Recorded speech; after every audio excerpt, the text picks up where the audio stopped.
안녕하세요. 저는 40대 여자입니다. 제가 워낙 내세울 게 없고 자랑할 게 없는지라 제 얘기를 하는데도 제 소개를 어떻게 해야 할지 모르겠어 난감하네요.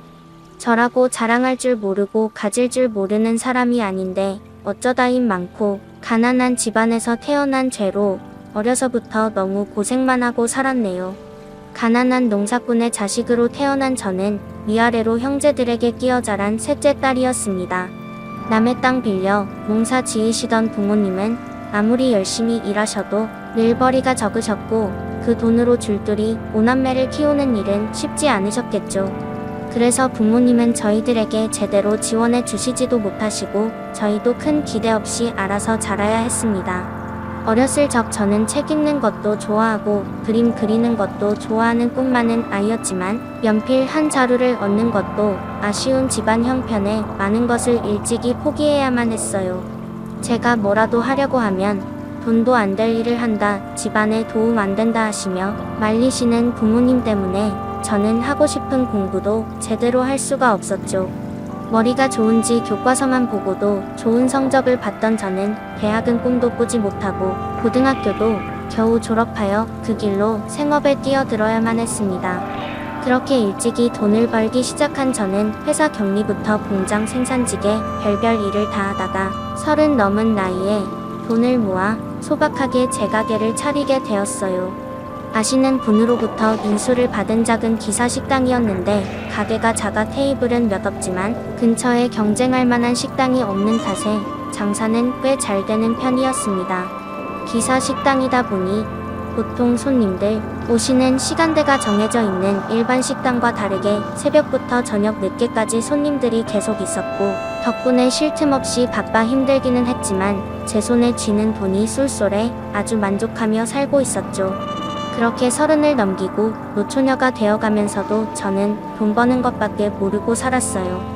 가난한 집딸이라 고생만 하느라 20대 청춘을 연애도 제대로 못해보고 지나고 30을 훌쩍 넘겨버리니 저도 어느새 결혼은 포기하고 그냥 저냥 살게 되더라고요. 돈만 벌면 혼자서도 어렵지 않게 살겠다 싶어 그냥 식당 일이나 열심히 해야겠다 싶었죠. 그러던 제가 제 식당에서 지금의 남편을 만나게 되었습니다.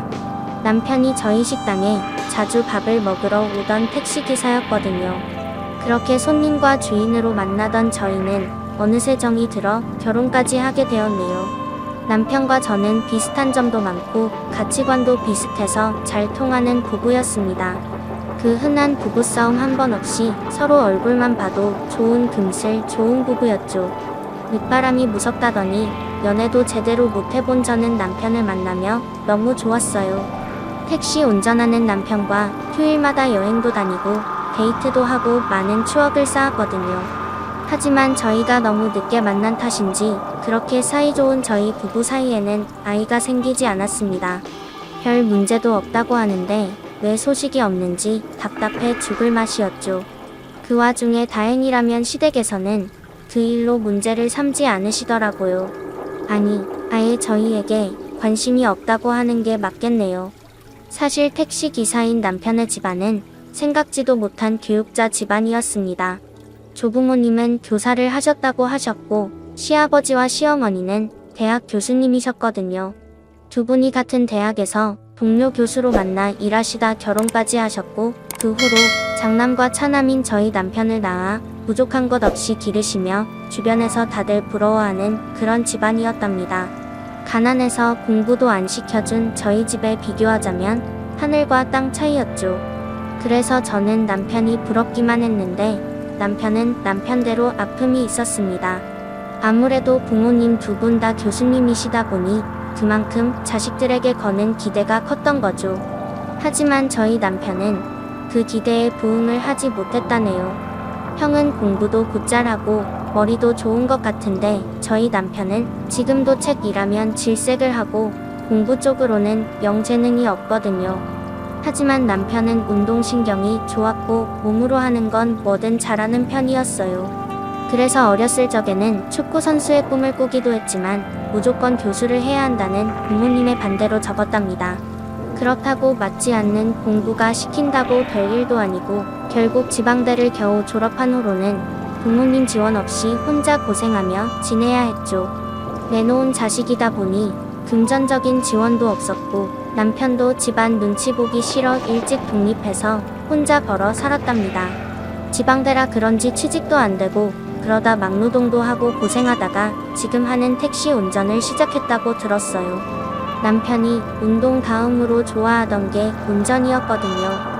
지금은 그나마 하고 싶은 일을 하고 살아 다행인가 싶기도 하지만 차라리 그때 시부모님이 운동선수를 하겠다는 꿈을 응원해 주셨으면 남편의 인생이 어땠을까 싶어 남편이 안쓰럽기도 했네요. 하지만 결국 남편은 기대에 부응하지 못하고 실패한 자식일 뿐이었죠. 그에 비해 장남인 시숙은 오래 걸리기는 했지만 결국 대학 교수가 되었고 지금은 같은 교수인 형님을 만나 자식을 잘 지내고 계셨어요. 시부모님도 교수님이시라 평소 콧대가 참 높으신데 형님 내외도 그에 버금가는 사람들이었어요. 다들 어쩜 그렇게 잘난 체들을 하고 고상한 척, 똑똑한 척을 하는지 다 같이 모일 때마다 시댁 식구들 눈치에 제 스트레스가 이만저만이 아니었어요. 게다가 큰아들 내외는 교수이고 저희 부부는 별 볼일 없이 생각하시다 보니 시부모님은 기대도 없는지 애초에 결혼 반대도 안 하셨지만 형님 내와 비교와 차별을 참 많이 하셨었죠. 같은 자식인데 어쩜 이리 차별을 하실까 싶기도 했지만 오랫동안 당해온 남편이 별말 없이 참고 있으니 저도 참을 수밖에 없었습니다. 아무래도 남편은 워낙 어릴 적부터 형이랑 비교당하며 구박당하다 보니 이제는 그런 것들이 아무렇지 않은 듯 하더라고요.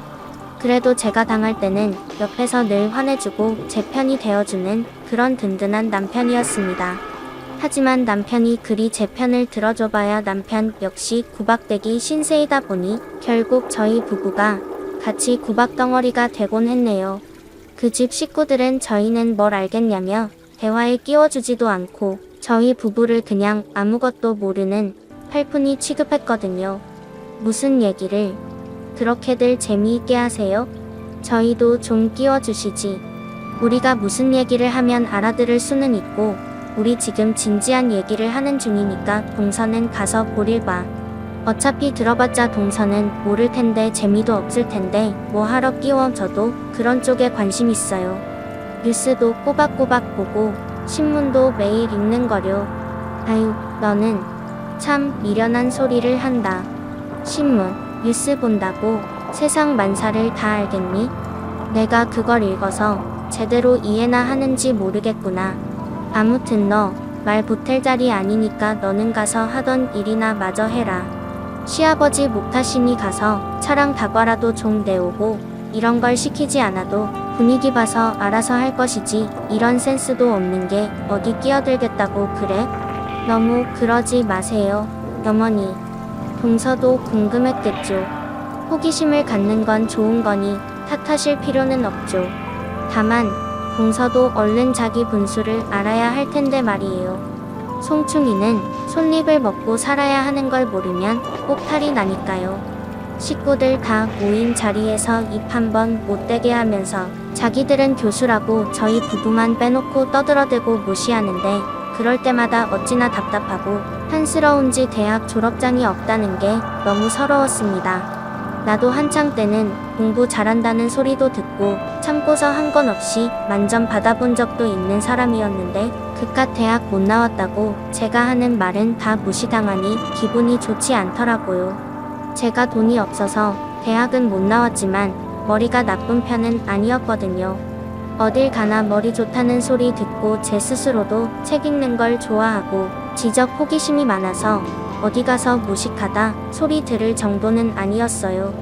저야 형님처럼 교수도 아니고 그런 사람들이랑 진지하게 말 섞어볼 일이 없어서 똑똑한 사람들 수준이 어느 정도인지 몰라도 TV에서 문제가 나와서 못 푸는 일은 거의 없었거든요.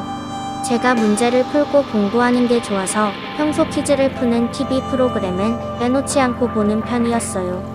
그래서 식당에서 문제 푸는 프로그램을 볼 때마다 손님들 앞에서 문제를 맞추곤 했는데 뱉는 족족 정답이었다 보니 손님들마저 저를 기인이라며 신기해할 정도였습니다.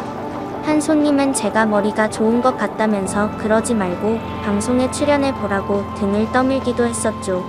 그렇게 밖에서는 무시당할 일 없이 똑똑하다 소리도 곧잘 듣는 저였고, 교수하는 식구들 사이에서 자란 저희 남편마저도 제가 누구보다 똑똑한 것 같다며 칭찬을 아끼지 않았는데, 그래봐야 시댁에서 저는 식당 일이나 해서 돈 벌어먹고 사는 식모일 뿐이었어요.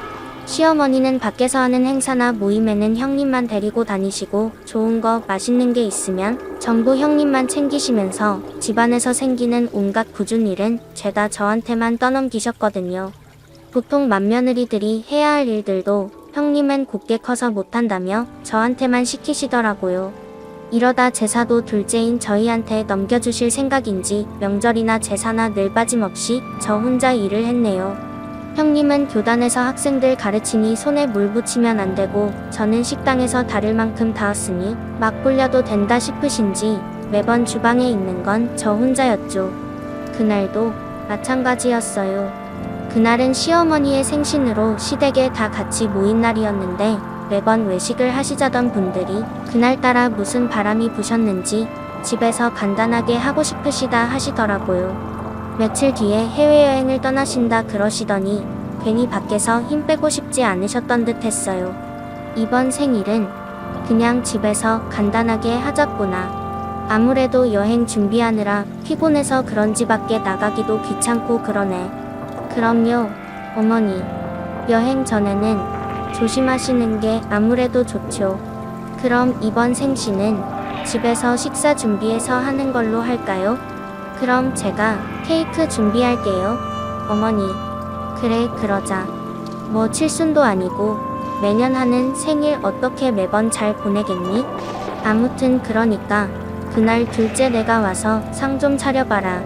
너희 시아버지 고추잡치랑 갈비찜 좋아하시니까 그것 좀 하고, 나 좋아하는 구절판이랑 해파리 냉채랑 나머지 이것저것 구색 맞춰서 좀 차려봐라. 그래도 내가 부르는 재주는 그것 하나뿐 아니니? 이럴 때라도 덮을 수 있어서 다행이라 해야 하는지. 아무튼 준비해라. 집에서 해 먹자 그러시더니 혼자 음식해야 할 제 생각은 아무도 안 하는지 다들 당연하게 제가 요리를 해야 한다 생각하시더라고요. 거기다 드시고 싶으시다는 음식들은 하나같이 손 많이 가는 힘든 음식들인데, 그런다고 와서 도와주는 사람 하나 없으니 결국 그날 고생하는 사람은 저 하나였네요. 그나마 저희 남편이 저를 도와주겠다고 주방을 들락거렸는데 그마저도 시부모님 눈치에 제대로 돕지도 못했어요. 공부 못하는 둘째 아들 구박은 하시면서 그래도 아들이라고 주방 드나드는 거 싫어하시는 시어머니가 쓸데없는 짓 하지 말라며 못하게 하셨거든요. 그 바람에 결국 저 혼자 하루 종일 고생을 해야 했습니다. 시어머니 생신이라고 가게 문도 닫고 점심부터 장봐와서 음식을 만들다 보니 어느새 저녁이더라고요. 그 사이 저는 점심도 못 먹고 하루 종일 쫄쫄 굶으며 시어머니 생신상을 차려드렸죠. 그래도 시어머니 생신날이니 모처럼 효부 노릇한다 생각하며 참고했습니다. 이럴 때 아니면 저를 인정해주시는 날도 없으니 그나마 자신 있는 음식 솜씨로 칭찬이라도 듣고 싶었어요. 하지만 식사를 하는 내내 아무도 제게 수고했다는 말 한마디 없더라고요. 그동안 받은 무시가 있는데 저도 이제 와서 뭘 바라나 싶었죠. 그렇게 거나하게 한상 차려 시어머니 생신을 잘 보내고 저는 하루 종일 음식한다고 혼자 고생한 탓에 얼른 집으로 돌아가 쉬고 싶었지만 그럴 수가 없었습니다. 저녁 다 먹고 상 몰리고 설거지하고 오니 남편은 시아버지와 시숙에게 붙잡혀 잔소리를 듣고 있고, 그 사이 시어머니는 절 주방으로 다시 돌려보내 후식을 내오라 시키시더라고요. 남편을 보아하니 쉽게 풀려날 것 같지 않아 저는 다시 주방으로 들어가 과일과 떡을 내왔습니다. 그리고 다들 TV에 집중한 것을 보고 구석에서 잠시 눈을 피해 아픈 다리를 주무르며 겨우 한숨 돌리고 있었죠. 그때 TV에서는 한창 퀴즈 방송을 하고 있더라고요. 100명의 참가자가 나와서 최종 1인이 나올 때까지 겨루다가 마지막 한 명이 마지막 문제를 맞추면 우승하는 그런 퀴즈 프로였어요. 제가 평소 워낙 좋아하던 프로이다 보니 저도 모르게 TV를 열심히 보게 되었죠. 근데 저만 그걸 열심히 보는 게 아닌지 시어머니와 형님이 열심히 정답을 맞추고 계시더라고요. 저도 속으로 계속 문제를 풀고 있다 보니 그쪽으로 자연스럽게 관심이 쏠렸어요. 그런데 평소 저를 그렇게 똑똑한 척은 혼자 다 하던 형님과 제가 무식하고 못 배워먹었다 무시하시는 시어머니가 정답을 자꾸 틀리시는 겁니다. 처음에는 실수를 하셨나 싶었는데 문제가 계속 되는데도 죄다 틀리시더라고요. 제가 보기에는 어려운 문제도 아닌데 형님과 시어머니 두 분 중 아무도 못 맞추시는 게 너무 이상했어요. 교수라고 모든 걸 다 알아야 하는 법은 없다지만 그래도 박사과정까지 밟으며 오랫동안 공부하셨다는 분들이 쉬운 문제인데도 틀리시는 걸 보니 순간 저도 모르게 웃음이 터져 나오더라고요. 딱히 비웃는다는 생각도 아니었는데 그냥 평소에 워낙 잘난 체하시던 분들이 도전하시는 게 웃겼던 거죠. 시어머니는 제가 당신을 보고 웃은 것이 자존심이 무척 상하셨던지 그 좋은 날 제게 상요까지 하시며 길길이 화를 내셨습니다. 시어머니가 지금 우리를 비웃은 거야? 지금 우리가 문제 틀렸다고 웃은 거 맞니? 너 이게 고졸 주제에 어디서 사람을 무시하고 비웃고 있어? 시어머니는 제가 당신을 보고 웃은 것이 자존심이 무척 상하셨던지 그 좋은 날 제게 상요까지 하시며 길길이 화를 내셨습니다. 하지만 그걸로도 화가 풀리지 않았는지 냅다 제 뺨을 내리치시더라고요. 설마 그런 일로 얻어맞게 될 줄은 몰랐던 터라 맞은 저도 너무 놀라 가만히 있을 수밖에 없었어요. 그러다 맞은 뺨이 슬슬 부어오르고 아파오면서 정신이 차려지는데 순간 너무 화가 나서 미칠 것 같았습니다.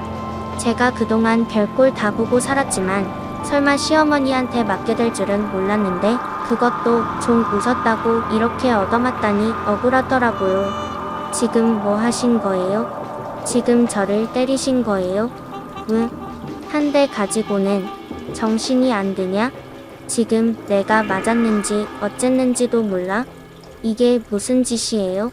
사람을 왜 때려요 때리기를? 이게 뭘 잘했다고 고함이야. 내가 왜 맞았는지 몰라? 아니면 이게 덜 맞아서 이러나? 아휴 그래. 나도 나이가 들었나 힘이 예전 같지가 않네. 옛날 같았으면 너 같은 건 한 주먹거리도 아닌 것을 이게 얻어맞고도 정신 못 차리고 나한테 대들고 있어? 이 싸가지 없는 건 내가 시엄이랑 형님을 비웃고도 무사할 줄 알았어? 마음 같아서는 더 쥐어패고 싶은 걸 겨우 참는 중이니까 그 입 다물어 화가 난 제가 왜 때렸냐 따져 묻자. 시모는 어디서 대드냐며 길길이 날뛰며 더 화를 내더라고요. 제가 웬만한 잘못을 했다고 하더라도 시대가 어느 때인데 어디 며느리 얼굴을 때린답니까? 그리고 사람이 사람을 때렸으면 미안하다 사과를 해야 정상일 텐데 시모는 제게 사과는커녕 절 더 때려주지 못해서 아쉬울 따름이라며 적반하장으로 나왔습니다. 때린 사람이 성낸다는 옛말이 하나 틀린 게 없더라고요. 다들 배울 만큼 배웠다는 사람들이 어쩜 이렇게 경우 없고 개념이 없는지 저는 그 순간 시댁 식구들에게 조금이나마 남아있던 정이 싹 다 털려버렸지 뭐예요. 제가 뭘 잘못했는데요? 제가 맞을 만큼 잘못했어요? 설령 뭔 잘못을 했더라도 왜 사람을 때려요? 어머니께서 저를 아무리 무시하더라도 이렇게 하시는 건 아니죠. 동서, 어른이 혼을 내면 잘못했습니다. 죄송합니다 하고 말 것이지 어디 끝까지 따져 물어 어머니 겨우 화 참고 계시는데 긁어 부수면 안 될 거야? 그리고 동서가 잘못한 거 맞잖아. 그러게 왜 사람을 비웃어? 비웃길 그것도 고졸에 배운 걸 없는 동서가 감히 우리를 비웃을 처지가 되기는 해? 웃긴 걸 두고 웃는 게 잘못이에요? 그럼 두 분이서 잘하시지 그러셨어요. 평소에 온갖 잘난 척들은 다 하시던 분들이 중고등학생들도 알고 있을 문제를 두고 자꾸 틀리시니 제가 어떻게 웃음을 참을 수가 있겠어요? 더구나 두 분은 대학에서 학생들 가르치시는 교수라는 분들이 말이에요. 이런 분들이 어떻게 강단에 서서 대학생들을 가르치시는 건지 제가 너무 의문스럽고 어이없어서 좀 웃었어요. 근데 그게 이렇게 욕먹을 일인가요? 그럼 두 분이 똑부러지게 정답 맞추시지 그러셨어요. 이 년이 지금 뭐라고 짓거리는 거야? 야, 너 말 다시 해봐라. 뭐 너무 우스워. 이게 아직도 정신을 못 차리고. 어머니 진정하세요. 그러시다가 혈압 오르시겠어요. 동서가 저런 소리 해봤자 뭘 알고 하는 말이겠어요? 아무것도 모르는 년이 그냥 헛소리 짓거리는 거겠죠. 쟤까지 것이 감히 우리를 무시할 주제나 되나요? 그러게. 지금 주제도 모르는 것이 지금 우리를 무시한다 이거 아니냐. 그런데 내가 어떻게 참아. 동서. 얼른 어머니한테 죄송하다고 잘못했다고 말씀드려. 동서 때문에 어머니 화나셔서 혈압 더 높아지시면 어쩌려고 그래? 제대로 며느리 도리도 못하면서 불효까지 저지를 셈이야? 그리고 나도 어이없어서 묻는 건데 그러는 동서는 저 문제들 중에서 뭐 하시는지 모르는 것 같다고 말하는 거 아니야? 그리고 나도 어이없어서 묻는 건데 그러는 동서는 저 문제들 중에서 뭐 하나라도 맞출 수 있어? 그래 놓고 지금 우리를 비웃는 거야? 글쎄요. 저한테 저 정도는 별로 어려운 문제들이 아니라서요. 여태 다 맞췄던 것 같은데 제가 이렇게 말한다 한들 두 분이 제 말을 믿으시겠어요? 그냥 헛소리 취급하고 무시하시겠죠.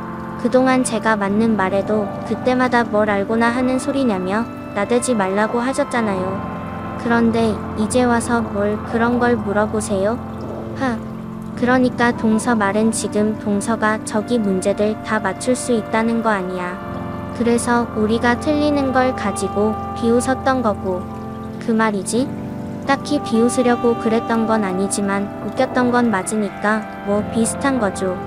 그게 그렇게나 자존심 상하는 일이었다면 유감스럽지만요. 두 분은 늘상 저를 무시하고 사람 취급도 안 해주시면서 제가 좀 웃은 것 가지고 그렇게 기분이 나쁘실 일인가 봐요. 평소에 워낙 존경만 받던 분들이라 그러신가? 저는 워낙에 무시당해 버릇해서 그런지 누가 저를 무시하거나 그런 말 해도 그냥 한 귀로 흘려버리는 편이거든요. 그래서 지금 어머니나 형님이나 왜 이렇게 화를 내시는 건지 잘 모르겠네요. 헛소리 하지 말고. 그래서 문제 맞출 수 있느냐고 없느냐고. 너는 뭔 그런 걸 묻고 그러니? 제가 문제를 어떻게 맞춰? 그게 말이나 되는 일이야? 그냥 갑자기 지 자존심 부리려고 헛소리 하는 거다. 대학도 못 나온 애가 무슨 퀴즈를 맞출 수 있겠어? 일반 상식이라도 제대로 알까 걱정이구만. 그렇게 궁금하시면 좀 기다려보세요. 제가 맞출 수 있는지 없는지 보여드릴 테니까. 자꾸 뭘 보여주겠다고 하는 거야. 헛소리 작작하고 얼른 우리한테 사과나 하라니까. 시모나 형님은 아마 제가 그 퀴즈들을 맞출 수 있을 거라는 생각은 절대로 못했을 겁니다. 평소에도 사사건건 저를 무시하고 제가 옳은 소리를 해도 틀렸다고 답을 정해놓는 사람들이니 그런 제가 자기들도 틀린 문제를 맞출 거라고 기대도 안 했을 거예요. 그러니 설마 제가 조금 전까지 보고 있던 그 TV 프로그램에 나올 줄은 꿈에도 예상하지 못했겠죠. 그리고 제가 거기서 설마 하니 최종 1인이 되어 우승을 차지하리라는 것도 말입니다.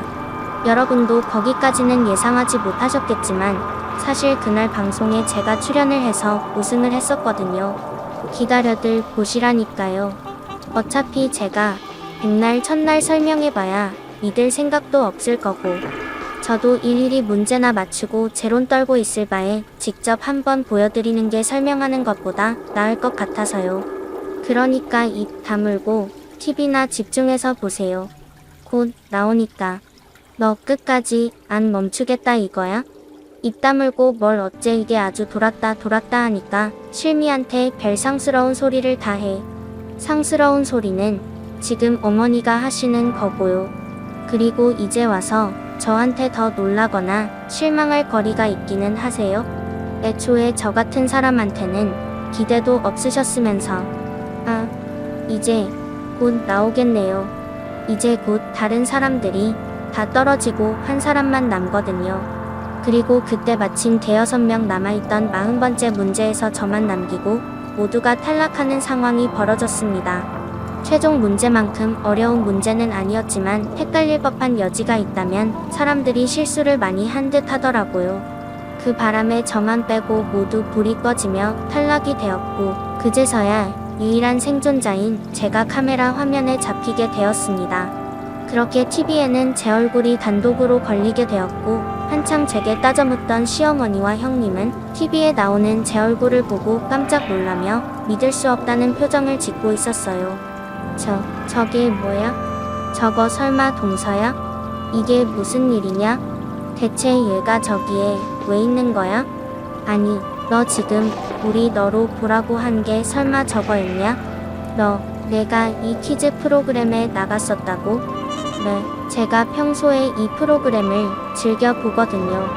그래서 애청자로 늘 한번 나가봐야지 했었는데 혹시나 싶어 신청했던 게 덜컥 뽑혀버렸지 뭐예요? 그럴 리가. 이게 말이 되는 일이냐? 어떻게 니까짓게 저기를 나와? 말로만 하면 안 믿을 것 같아서 보여드린다니까. 그래도 못 믿으시네? 어머니, 너무 그렇게 부정하려고 하지 마세요. 그러다 눈까지 잘못되셨나 걱정되니까요. 저게 정말 동서라는 거야? 동서가 저 프로그램에 출연했다고? 아니, 대체 어떻게?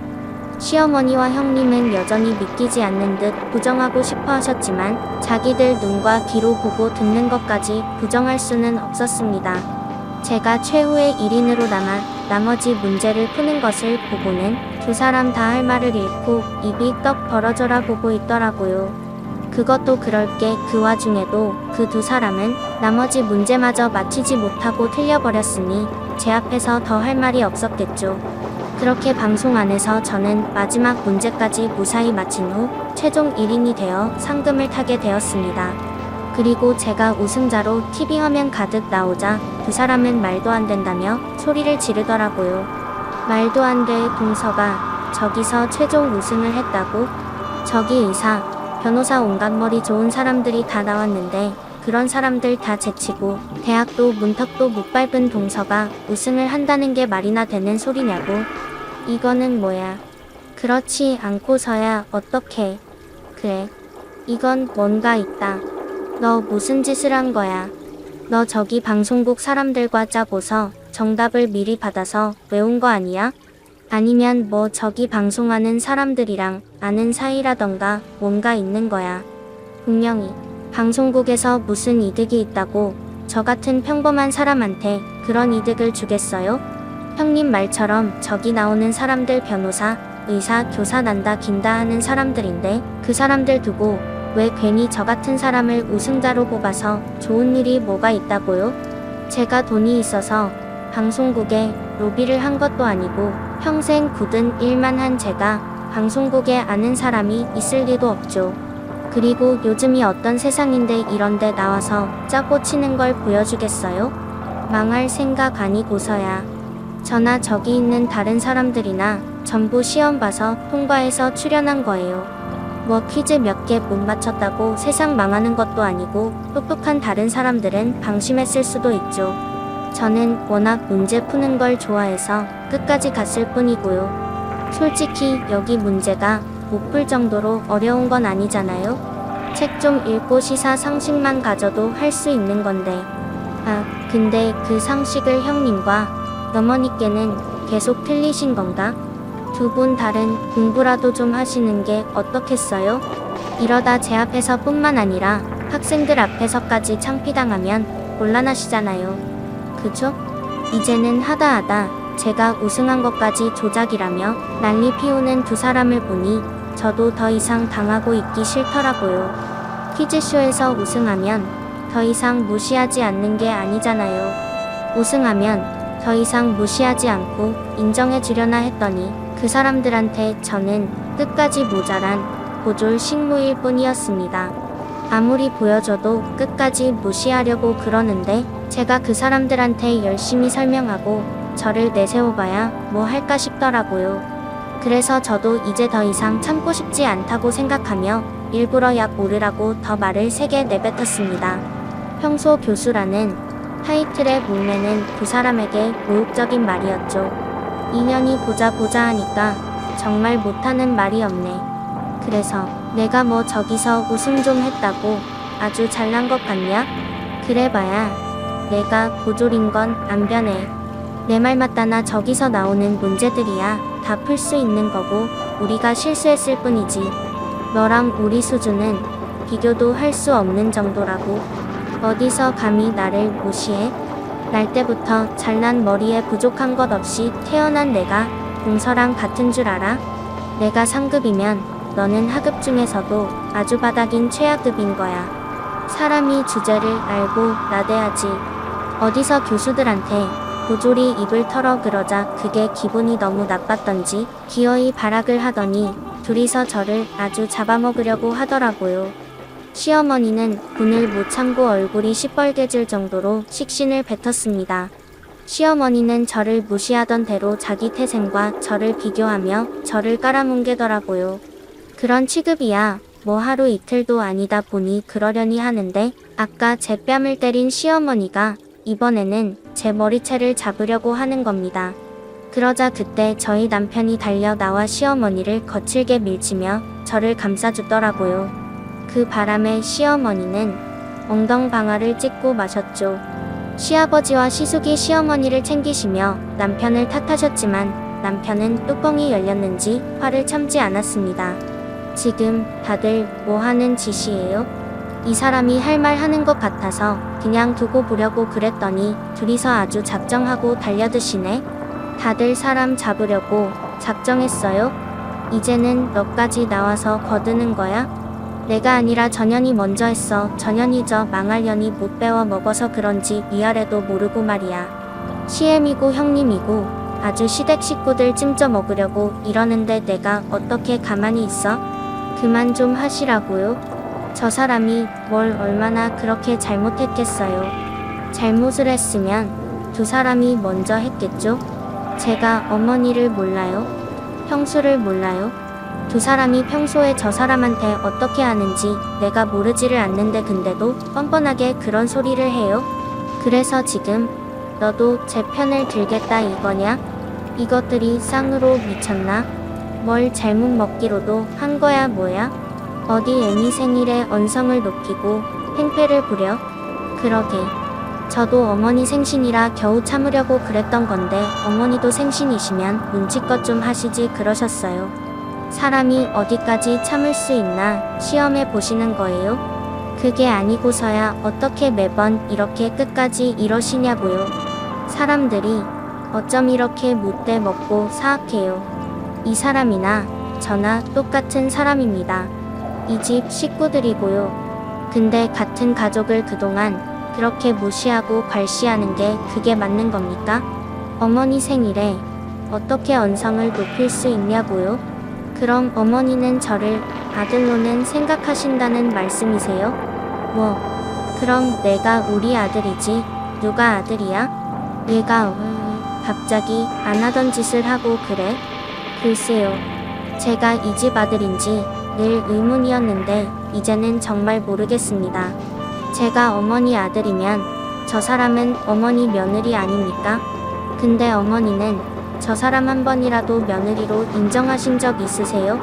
한 번이라도 자식으로 품어주신 적 있으시냐고요? 저요. 그동안 이 집에서 홀대당하고 무시당하는 거 다 참았어요. 어렸을 적부터 어린아이가 이렇게 어린 아이를 키우고 어렸을 적부터 어머니가 형들이랑 저 차별하고 저만 내놓은 자식처럼 생각하시는 거 아는데도 그게 다 내가 모자란 탓이겠거니 내가 공부를 못해서 내가 부모님 기대에 부응하지 못해서 그런 거라 다 내 죄다 하고 불평 없이 살았어요. 이 집에서 남보다 못한 대접 받으면서도 그래도 핏줄이라고 참고 살았다고요. 근데 그렇다고 그게 저 사람한테까지 그래도 된다는 말로 아셨어요? 내가 못난 놈이면 내 마누라까지 이렇게 무시해도 된다고 생각하신 거냐고. 아무리 성에 안 차도 아무리 마음에 안 들어도 이러면 안 되지. 나한테는 그랬더라도 저 사람한테는 손대면 안 되는 거지. 나 지금 마음 같아서는 내 마누라 때린 당신 똑같이 때려주고 싶지만 그랬다가는 당신 애들과 똑같은 사람 될까 싶어 참는 거예요. 그러니까 다시 한번 내 마누라한테 손댔다가는 나 정말 이 집구석 다 때려 부수고 가만히 안 있을 겁니다. 이놈이 지금 뭐라고 하는 거냐? 너 지금 부모한테 그리 말한 거냐? 지금 낳아준 부모를 두고 그딴 소리를 하는 거냐고. 이놈이 폐륜을 부려도 정도가 있지. 어디서 그딴 말을 해. 너 얼른 엄마한테 사과해. 사과해야 할 건 내가 아니라 당신들이지. 범규, 너 지금 무슨 짓 하는 거야? 어머니한테 얼른 사과드리지 않고. 어머니야, 나이 드셔서 정신이 오락가락 하시는지 모르겠다만 형도 말귀 못 알아들어. 내가 지금 참고 있다고 말하지 않았어? 나 지금 마음 같아서는 형이랑 형수랑 둘 다 상모 잡고 돌리고 싶은 거 겨우 참고 있는 거야. 자식이야 타일러서 키운다고 하지만 다 자라서 만난 아내를 타이르는 게 아니지. 다 자라서 만난 아내를 타이르는 게 쉬운 일은 아니겠구나 싶어서 참는다고. 내가 그동안 형수한테 얼마나 쌓인 게 많은지 알아? 운 좋게 부잣집에서 태어나서 편히 공부하고 배울 만큼 배웠으면 부모한테 감사한 줄 알고 겸손하게 살아야지. 그깟 교수 자리가 뭐 얼마나 대단한 자리라고. 지가 뭔데 남을 개무시를 해? 나는 머리가 나쁜지 교수 부모 두고도 택시기사나 하는 놈이지만 저 사람은 달라. 저 사람은 돈만 있었으면 마음 편히 공부만 할 수 있었으면 누구보다 성공했을 사람이야. 부모 뺏덕에 교수 자리 겨우 얻어가지고 나불거리는 형수와는 차원이 다르다고. 나 참 기가 막혀서. 서방님, 지금 말 다 했어요? 내가 뭐 어째 그러는. 나는 뭐 서방님한테 쌓인 게 없는 줄 알아요? 내가 그동안 택시 운전하는 서방님 때문에 얼마나 쪽팔렸는데. 다들 교수하고 한 자리씩 하는데 혼자 택시 운전하고 그처는 기사 식당하고 아주 부부가 쌍으로 저급한 것 같아서 애초에 엮이고 싶지도 않았어요. 그런 주제에 어디서 수준 의미네? 형수 의견 잘 들었습니다. 내가 봤을 때 형수는 뒤질 때까지 사람 안 변하겠다 싶네. 어린 학생들도 지적받으면 지가 뭘 잘못했는지 생각해 볼 텐데 나이 처먹을 만큼 처먹고서 반성이라고는 짓불하지 않고 있으니 내가 열을 내봐야 뭐하나 싶다. 들었지? 형수가 우리를 어떻게 생각하는지. 나는 이 집 인간들한테 19대접 못 받고 수준 이하라 엮이기 싫다니까. 우리 여기서 영 끊읍시다.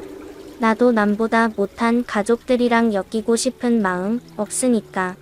앞으로 뒤질 때까지 서로 보지 말자고.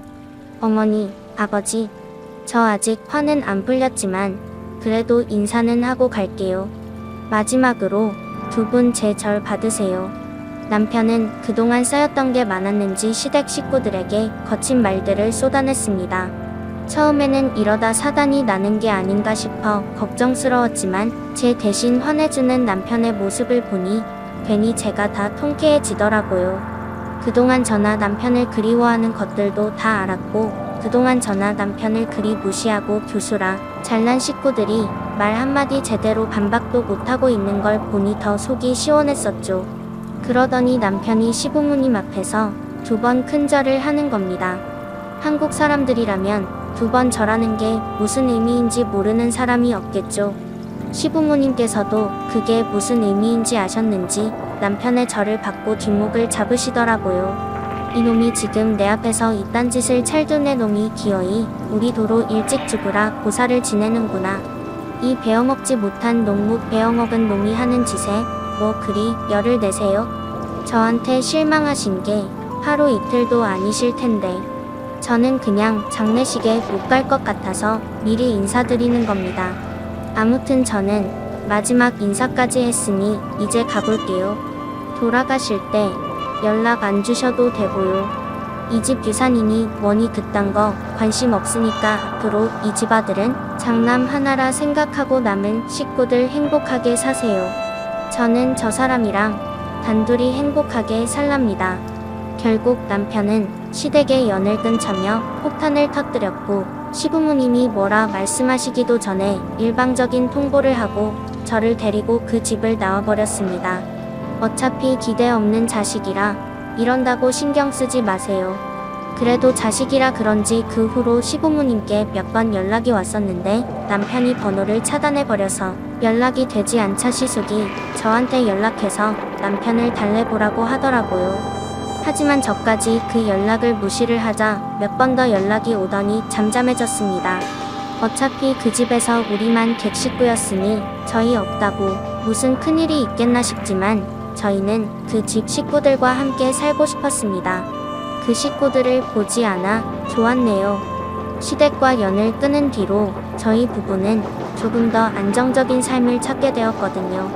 그동안 아무리 서럽고 기막혀도 하나뿐인 부모이고 가족이고 그게 다 피로 엮인 천륜이라 생각해 끊어낼 생각도 못하고 지냈던 남편은 막상 연을 끊고 나니 그동안 미련스러웠다며 마음의 짐을 내려놓은 듯 마음이 가벼워 보였어요. 그리고 저한테도 자기 집 식구들 때문에 고생 많았다며 저를 몇 번이고 위로하더라고요. 저보다는 남편 마음 고생이 심했던 것을 알았기에 괜찮다고 말했지만 그런데도 미안한 마음이 가시지를 않는 건지 남편은 제게 큰 선물을 해주었습니다. 여보, 그동안 고생 많았어. 괜히 못난 나 만나서 변변히 잘해준 것도 없는데 마음고생까지 하게 만들고 남편이랍시고 든든한 편도 못 되어주고 그딴 집구석 진작 2년 끊어버렸어야 하는데 그놈의 정이 뭔지 내가 괜한 당신만 고생시켰다. 부모 형제를 고를 수도 없는 거고 당신이야말로 수십 년간 그 집에서 천덕꾸러기 구박쟁이로 살면서 고생이 많았을 텐데 자꾸 당신 탓하지 말라니까 그러네. 나는 다 괜찮다니까. 정말 속상한 일이야 물론 있었지만 참고 있었던 것만도 아니고 마지막에는 통쾌하게 한 방 쏘아 붙여줬잖아. 그리고 이제 안 보고 살 건데 더 말해서 뭐해? 그래, 당신 말대로 안 좋은 일 더 말해봐야 좋은 것도 없지만 그래도 그동안 당신이 그 집에서 얼마나 힘들고 어려웠는지 내가 너무 잘 아니까 그래서 내가 당신한테 꼭 보답하고 싶었어. 당신 하고 싶은 거 많고 배우고 싶은 것도 많은 사람이잖아. 그동안 남들 눈치 보느라 가족들 뒷바라지 하느라 못했던 거 이제라도 하라고. 내가 보내줄 테니까 당신 대학 가. 등록금은 내가 전부 마련할게. 뭐, 대학이라니 그게 무슨 말이야. 아니, 이 나이에 내가 무슨 대학이야. 그리고 등록금이 얼마나 비싼데. 아유, 됐어. 당신 나한테 미안해서 괜히 그러는 거면 그럴 필요 없어. 당신도 택시 모느라 힘든데 내가 그런데다가 돈을 어떻게 써. 당신 남편 그렇게 무능한 사람 아니다. 돈이야 내가 더 열심히 해서 벌어오면 그만인 거고 내가 돈 쓸 구석이 달리 있는 것도 아니잖아. 이제 나는 신경 써야 할 가족도 더 없고 당신 하나뿐인데 내가 당신한테 뭔들 못해주겠어. 안 그래? 그러니까 당신은 걱정하지 말고 학교 다녀가서 해보고 싶었던 거 배우고 싶었던 거 다 배우고 한풀어. 그래서 당신이 출세해서 말년에 나 호강시켜 주던가. 요즘에는 늦게 배워서 교수하는 사람들도 많다고 하던데 이참에 대학 가서 박사 과정 밟아보는 건 어때? 무슨 말도 안 되는 소리야. 이 나이에 대학 가라고 하는 것도 우스워 죽겠는데 내 주제의 교수는 무슨 그런 건 말로도 상상이 안 되네. 당신 농담이 너무 과한 거 아니야? 과하기는 무슨. 솔직히 당신 실력이면 어려울 것도 없지 않겠어? 이렇게 좋은 머리 두고 주방에서 음식이나 하는 것도 재능 낭비인 거지. 그리고 그 집구석 그런 인간들도 교수랍시고 애들을 가르치는데 당신이라면 더 잘하지 않겠어? 나는 당신이 뭐든지 할 수 있고 뭐든지 잘할 수 있을 거라고 생각해. 그러니까 앞으로는 남 눈치 보지 말고 당신 하고 싶은 거 다 해. 내가 뒷배 해줄 테니까. 남편이 자기가 노력하겠다며 제가 늦가기 공부를 시작하라고 하는데 그 말을 듣는데 무슨 말도 안 되는 소리인가 싶어 손사래를 쳤어요. 하지만 남편은 제가 이제라도 공부를 하기를 바라더라고요. 내가 이제 와서 무슨 공부인가 싶어. 그리고 왠지 모를 서러움과 기쁨이 뒤엉켜 저는 결국 남편을 붙들고 한참 눈물을 흘릴 수밖에 없었어요. 남편의 말대로 저는 처음이자 마지막으로 저를 위한 욕심을 부려보기로 했습니다. 어린 동기들에게 비웃음 당할까 걱정도 했었지만 지금은 누구보다 성실하게 공부를 하며 학교 생활을 잘하고 있답니다. 등록금을 대주겠다는 남편에게 미안해서 장학금을 노리느라 정말 쉼없이 공부하고 있네요. 덕분에 가끔은 눈물 날 만큼 지치고 힘들기도 하지만 그보다 더 큰 행복 덕분에 얼마든지 버틸 수 있을 것 같아요. 나를 무시하던 시댁과 연을 끊고 수능 공부를 시작하고 이렇게 대학생이 되어 공부하게 되다니 요즘 제 삶은 꿈 같기만 합니다. 그리고 이 모든 게 저는 저희 남편 덕분이라고 생각해요. 어려서 가난한 집에서 태어나 내 것 하나 가져본 적 없고 꿈은 꼴새도 없이 적어야 했던 제가 남편이 아니었다면 이런 행복은 상상도 하지 못했겠죠. 그래서 저는 이제 예전 시댁에서 받았던 상처들은 전부 잊어버렸습니다. 그리고 이제는 그런 남편과 남은 여행을 행복하게 살아보고 싶어요. 그럼 여러분들도 저희 부부의 행복을 기도해 주시기를 바라며 인사드리겠습니다. 여러분들도 모두 행복하시기를 바라며 이야기를 들어주셔서 감사합니다. 오늘 준비한 사연은 여기까지입니다. 재미있게 들으셨다면 구독과 좋아요, 알림 설정까지 눌러주세요. 그럼 저는 다음 사연으로 찾아뵐게요. 오늘도 건강하고 행복하세요.